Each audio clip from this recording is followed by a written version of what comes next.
এখন দেখা যাচ্ছে যে কোনো কোম্পানিতে ছাত্র প্রতিনিধি রাখলেই কোম্পানি চালাতে সবচেয়ে সুবিধা, আর সবচেয়ে সুবিধা সেই কোম্পানির মূলধন বাড়িয়ে নেওয়া এবং সয় সম্পত্তি বাড়িয়ে নেওয়া। এ কারণে সেলিম সর্দার এই মহিদুল ইসলাম দাউদকে পরিচালক নিয়োগ করতে কোনো দ্বিধা করেননি। বাংলাদেশের রাজনৈতিক পট পরিবর্তনের সাথে সাথে মানে সরকার পরিবর্তনের সাথে সাথে যেসব ব্যবসা একেবারে রাতারাতি হাত বদল হয়ে যায় তার মধ্যে পরিবহন ব্যবসা একটি। এবারও 5ই আগস্টের পর শেখ হাসিনা সরকারের পতনের পর পুরো আওয়ামী লীগ আমল জুড়ে প্রবল প্রতাপশালী এনা পরিবহন রাতারাতি তাদের বাস তুলে নিতে বাধ্য হয়েছে। অন্যদিকে কাউন্টার হারিয়েছে মহাখালী, সায়দাবাদ সহ বিভিন্ন টার্মিনালে। আর সে জায়গায় এসে আমরা দেখেছি সারা বাংলাদেশ জুড়ে আবারও প্রচুর পরিমাণ বাস চালাচ্ছে বিএনপি আমলে প্রভাবশালী হানিফ পরিবহন। মানে আমরা যারা কয়েকটি আমল ধরে বেঁচে আছি স্মরণ করতে পারি, তাদের মনে থাকবে যে না পরিবহনের নাম যেমন আমরা বিএনপি আমলে জানতাম না, তেমনি বিএনপি আমলে প্রবল প্রতাপশালী হানিফ পরিবহনকেও আমরা রাতারাতি দুর্বল হয়ে পড়তে দেখেছিলাম আওয়ামী লীগ আমলে। কিন্তু এবার পরিবহন ব্যবসায় আরেক যে নতুন মাত্রা যোগ হয়েছে তা হচ্ছে এই ব্যবসাতেও শত শত বাসের রুট পারমিট দাবি করে ছাত্র প্রতিনিধিরা জড়িয়ে পড়ছেন। এখন এই 20-25 বছর বয়সী কলেজ বিশ্ববিদ্যালয়ে পড়া ছাত্রদের হাতে এত শত শত বাস কেনবার টাকা কোথা থেকে এলো, সেসব প্রশ্ন এখন পত্রপত্রিকাতেই উঠে আসছে। খন্দকার এনায়েতুল্লাহ আওয়ামী লীগ আমলে প্রবল প্রতাপশালী পরিবহন ব্যবসার নেতা। তার প্রায় 250 বাস ছিল। 2021 সালে আওয়ামী লীগ আমলেই যখন দুদক তার বিরুদ্ধে তদন্ত করে তখন পত্রপত্রিকাগুলো খবর দিচ্ছিল যে 2013 সালেও যেই বাস কোম্পানিটির মাত্র 50টি বাস ছিল, এর পরের কয়েক বছরেই সেই বাস কোম্পানিটি আরো প্রায় 200 বাসের মালিক হয়ে যায় এবং মোটামুটি সারা বাংলাদেশের পরিবহন সেক্টর নিয়ন্ত্রণ করতেন খন্দকার এনায়েতুল্লাহ নিজে, এবং বড় বড় বাস টার্মিনালগুলো এনা পরিবহনের কাউন্টার আর এনা পরিবহন দ্বারাই নিয়ন্ত্রিত হতো। এখন সেই প্রবল প্রতাপশালী খন্দকার এনায়েতুল্লাহর বিরুদ্ধে দুর্নীতি ও চাঁদা উত্তোলনের অভিযোগে যে মামলা চলছে, সেই মামলার বিচার কাজের অংশ হিসেবে ঢাকার একটি আদালত গতকালকে মানে রোববারে আদেশ দিয়েছেন যে খন্দকার এনায়েতুল্লাহ এবং তার পরিবারের সদস্যদের নামে থাকা প্রায় 200 বাস যাতে জব্দ করা হয়। মানে যেহেতু আমরা আওয়ামী লীগ আমল থেকে জানতাম যে এই পরিবারের কাছে 250 বাস আছে, কাজেই 200 বাস জব্দ করতে দিয়েছেন আদালত, সেটা তেমন বিস্ময়কর নয়। আর যেটা বলছিলাম, 5ই আগস্টের পরপরই টার্মিনাল দখল হয়ে গেছে, হানিফ পরিবহন চলে এসেছে এবং এনা পরিবহনের অনেক বাসও ইউনাইটেড বাস বা অন্য কোনো নামে পরিচালিত হচ্ছিল বিভিন্ন রুটে। তবে এনা পরিবহনের বাস 30-40% রুটে চালানোর চেষ্টা করেও এই বাস কোম্পানিটি তেমন সুবিধা করতে পারেনি, কারণ বেশিরভাগ কাউন্টারই তাদের হাতছাড়া হয়ে গেছে। আর মনে হচ্ছিল হানিফ পরিবহনের মালিক বিএনপি নেতা কফিল উদ্দিন এখন পরিবহন ব্যবসাটা নিয়ন্ত্রণ করবেন।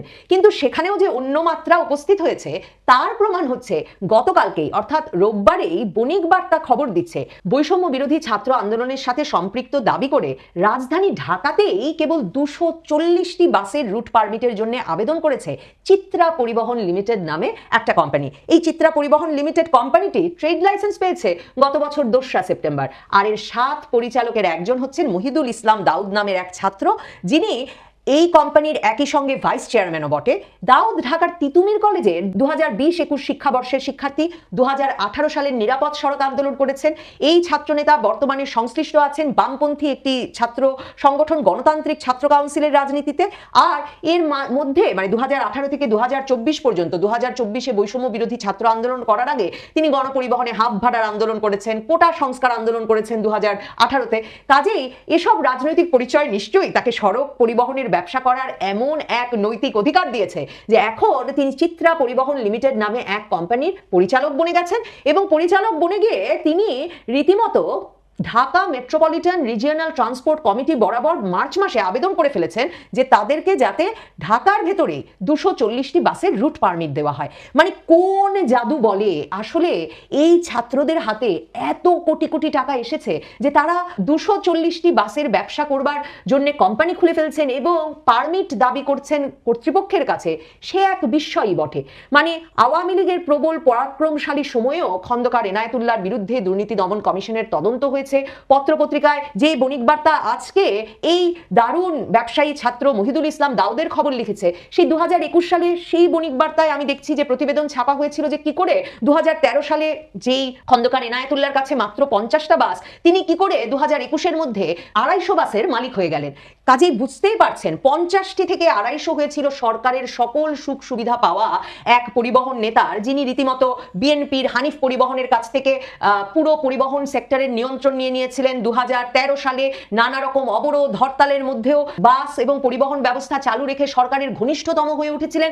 তিনি 50 থেকে 250 কি করে করলেন সেই নিয়ে সাংবাদিকেরা 2021-এ প্রশ্ন করেছেন। আর এখন 2024-এর জুলাই আগস্ট আন্দোলন এমন এক জাদুর কাঠি ছাত্রদের হাতে তুলে দিয়েছে যে সেপ্টেম্বর মাসেই এই তিতুমির কলেজের 2020-21 শিক্ষাবর্ষের শিক্ষার্থী মহিদুল ইসলাম দাউদ তিনি এক বাস পরিবহন কোম্পানি খুলে বসেছেন এবং এখন তিনি একবারে 250 বাসের রুট পারমিট চাইছেন।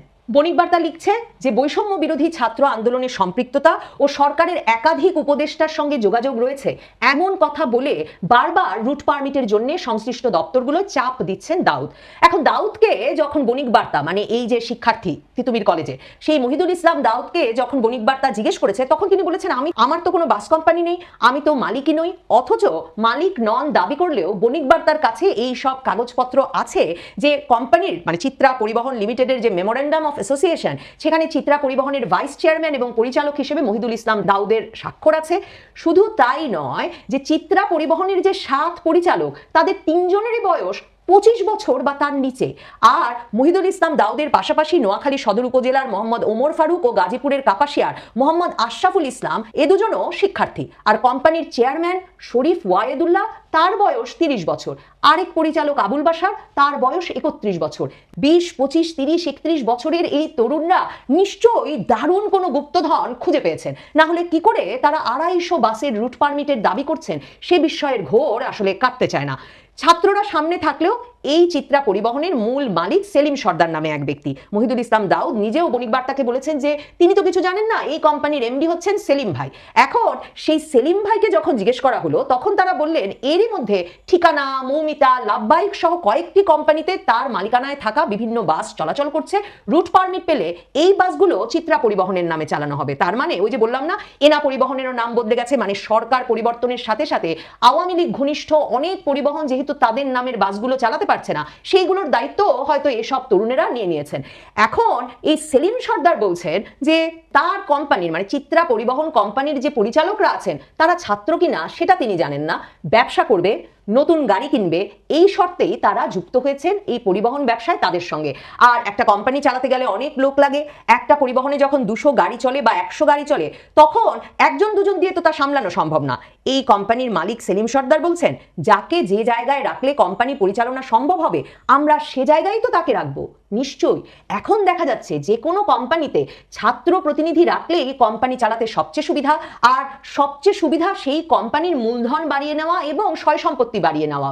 এ কারণে সেলিম সর্দার এই মহিদুল ইসলাম দাউদকে পরিচালক নিয়োগ করতে কোনো দ্বিধা করেননি। 3 জন ছাত্র প্রতিনিধি রেখেছেন, সকলের বয়স 30-31-এর নিচে, কারো কারো বয়স 25। আর সেই ব্যক্তিরা মিলে ঢাকা রিজিয়নাল ট্রান্সপোর্ট অথরিটির কাছে রুট পারমিট চেয়ে সেখানে নিজেদের বৈষম্য বিরোধী ছাত্র আন্দোলনের নেতা পরিচয় দিয়ে চাপ প্রয়োগ করছেন। আর তাদের হাতে আবার এত টাকা আছে যে তারা এই পরিবহন ব্যবসায়ী সেলিম সর্দারের কাছে এই প্রতিশ্রুতি নিয়ে এসেছেন তারা এই শত শত বাস কিনতেও প্রস্তুত।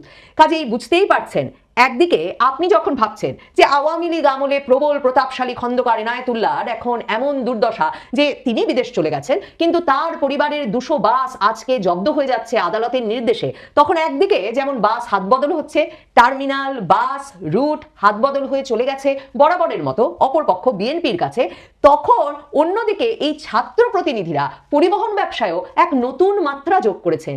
বৈষম্য বিরোধী ছাত্র আন্দোলন, নিরাপদ সড়ক চাই আন্দোলন, ছাত্রদের জন্য হাফ ভাড়ার দাবিতে আন্দোলন, ছাত্রদের গত কয়েক বছরের সকল আন্দোলন এখন হয়ে উঠেছে তাদের ব্যবসা করার সবচেয়ে বড় সার্টিফিকেট।